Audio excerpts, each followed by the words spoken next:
என்கிட்ட பொய் சொல்லிட்டான். நீங்க நல்லவரு, வல்லவரு, நாகரிகம் தெரிஞ்சவருன்னு. இப்பதானே தெரியுது ஒரு குடிகார கூட்டத்துக்கே தலைவருன்னு.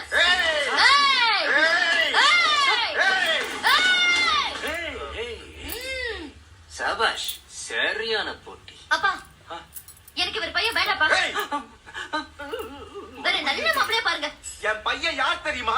யாரு? அவன் நின்னா தேரு, கேளுங்க. நடந்தா திருவிழா, உட்கார்ந்தா உற்சவம், கண்ணசச்சா கட்டல. அவனை விட ஒரு நல்ல மாப்பிள்ள உனக்கு கிடைப்பான். ஐயா, சும்மாறா. இவ்வளவு புகழ்றீங்க உங்க பிள்ளைய.